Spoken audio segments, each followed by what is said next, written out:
For any game creators and writers who have ever said, "I can't write a main character like that because there is no audience," or "because I'm not a woman / queer / a person of color, etc., and can't artistically identify with that theme," here's Gone Home. For anyone who's ever referenced Bartle's personality matrix as a way to isolate and imprison the types of people who play games, here's Gone Home. For any game critics who have ever used the word gameplay to describe generic phenomena in games that they don't actually know how to write words for, here is Gone Home. For any of these people, pay attention, because Gone Home's very limited set of rules buck modern design trends that people who play games are mindless drones who need designed constraints to complete simple tasks. Gone Home is a game for human beings. Gone Home generates a simple system with its rules. The rules are, move around a space and click on things to receive information. The system that's created out of these rules is a mystery machine. You discover a hidden puzzle piece of information, and then you unwrap this information, kind of like a birthday present. Then you'll be inclined to ask, what does this information mean?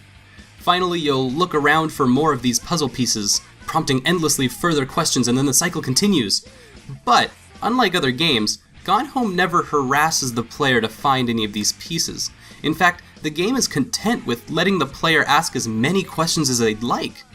Because of this, sometimes I'll continue a story arc with only a single thread of information to go off of. This is where other game designers panic. What if the player doesn't get all the clues and I can't put it back together? The puzzle's broken! Oh no! So what happens in Gone Home when I find a bookmark signed with the name Rick at the bottom, and 2 people that this gift could be attributed to? This question could logically have more than 15 answers, and all of them would be right in different ways. The eyes are witnesses most unreliable. Sometimes the eyes, they see only what they are meant to see. Our human eyes don't actually see a lot because the connections between the eyes and the brain are not instantaneous. There's a little bit of lag. But brains correct for this by filling in the blanks. The brain uses pattern recognition and imagination to create a new understanding from snippets of information, even if that understanding is false, such as when looking at optical illusions. So, we may create new understanding out of things that aren't necessarily true. We create chaos through imagination. Shadows on walls become monsters. Monsters under bedsheets become lovers. This is how I played Gone Home. I didn't have every clue to every mystery, and some clues I completely misunderstood. Other times I'd write my own mysteries out of misinterpreted information. However, the game never hounded me to understand every mystery in the house. It simply invited me to make my own interpretations by arriving in a complicated situation. Gone Home respected me as a human being to do what human beings are really good at. Filling in the... And for a game designer to do that is, well, it's ballsy. Gone Home allows players to generate their own chaos. The chaos of human perception. You remember that part in Inception where Ellen Page draws mazes for Leonardo DiCaprio? What if she scribbled down some lines and told Leo, "Look, I'm gonna put the ending of the maze wherever you want to put it"? That's where the mysteries of Gone Home feel like.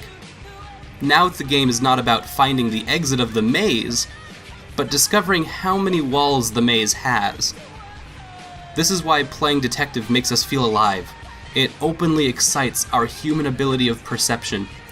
And this is why playing Gone Home is such a rewarding experience. A robot can beat Super Mario Bros., but only a person can find victory within the walls of the Psycho House. You never truly come home. After a trip or adventure, you can come home to where you last lived, but you never truly return to the way things were before you left. Many indigenous cultures intimately understand time and space as a cyclical construct. Events come and go in cycles, but they don't necessarily return to the origin. Indigenous Indian, Japanese, Celtic, Arab, Hindu, Australian, and African art all use spirals to represent vitality in time and space. Cycles happen, but things are constantly changing. So, we need to respect the past, but identify the present for whatever it is. Gone Home gives us a new twist on the amnesic protagonist trope by having the main character return from a year-long trip to an empty home that she is completely unfamiliar with. Even though all of her stuff is here, there are hints to the past, but life moves in cycles, and we're tasked with putting those cycles together from the last year of family life that we missed. I personally identify with Katie, the protagonist who we play as. I once went abroad for 2 months, not a whole year, 2 months, and when I came back, I found out that I didn't have a home anymore. All of my stuff was moved between my parents and my partner's house, and that I had 2 months to find a new place to live before the next school term started. And yet, even despite all of that chaos, what hurt the most was that my friends had moved on without me in those 2 months. And yet we still tried to pretend that nothing had ever happened. I was gone for 2 months, and it took about a year after that to put all the pieces of my life back together. After which I was as stronger as a person than I'd ever been. Thankfully, Gone Home allows us to put the pieces together in just a few hours, and it's a lot more satisfying than how it feels in real life, even if the reward isn't as fulfilling as it is in real life. The beautiful thing about Gone Home is that we play as someone who is coming home from adventure, expecting that return to normalcy and the way things were. The key is under that old Christmas duck, like it always is. Yet, we find that while we were gone, everyone else was on adventures of their own. Dad is on an adventure, finding himself as a struggling writer. Mom attempts to juggle her rising career, family, and this move into a new home. But our sister, Sam, is the star of the show, who we get a snoop on as the loving older sister we are, as she explores who she is as a person through trying to understand her sexuality and what that means within her world. We are guided along Sam's narrative pretty closely, but any other details we discover along the way all come through our own Poirot-esque sleuthing.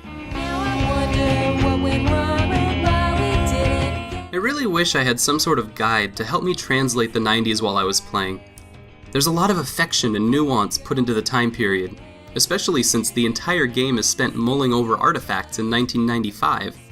The more you understand Riot Girls, zine making, and the cultures surrounding those movements, the more you can understand who Sam is and how she represents herself in the world, along with understanding a lot of other characters' inspirations for their actions. Luckily, being someone who grew up in the Pacific Northwest and almost in the 90s, I have a very specific set of tools that allows me to understand what's a little bit funny, that two parents who live a bit outside of suburban Oregon, they love Willie Nelson and Earth, Wind & Fire, and they work as a historical sci-fi writer and a senior conservationist, are struggling with understanding their daughter might just be a lesbian. Now, it isn't fair to associate stereotypes to sexual identities, but this game is about using context to put clues together and coming to multiple fluid and open conclusions, and this is quite literally one of those no shit Sherlock moments. But then you can go a step farther and empathize with the characters by asking, how did these parents not see this coming, since Sam has tried to be very clear about it? Unless maybe their denial comes from deep-seated systemic homophobia. Oh. It's just a phase? I talked about this in my Let's Play at one point, but it is an extraordinarily satisfying experience following Sam as she finds secret rooms and nooks in her house. Having the fortune to have lived in large houses, I can echo the sentiment that when one is trying to find who they are, they'll do anything to escape the real world. I've crawled in basements, through air vents, and around attics, with the dream that I'd be able to escape the bad stuff of my world. So to be able to find secret spaces with Sam was a liberating experience for us both.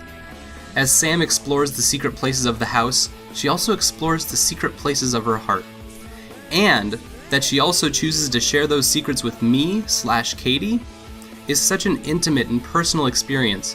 It touched me in a deep and long forgotten place in my soul.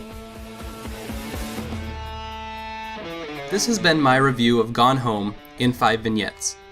I wanted these different expressions to range and flow between game critique, analysis, and personal anecdotes that surrounded my experience with the game. Everyone who plays Gone Home will have a different experience with it, and I'm really glad that I got to share mine with everyone in a raw form with a Let's Play, and in this form as a review of my experiences playing the game. Thank you everyone for watching. I'd be so happy if you were to share this around, and if you'd like to join the critical revolution, you can subscribe and become a critter yourself. Play critically, live critically, and I'll see you next time on Rainy Day Let's Play.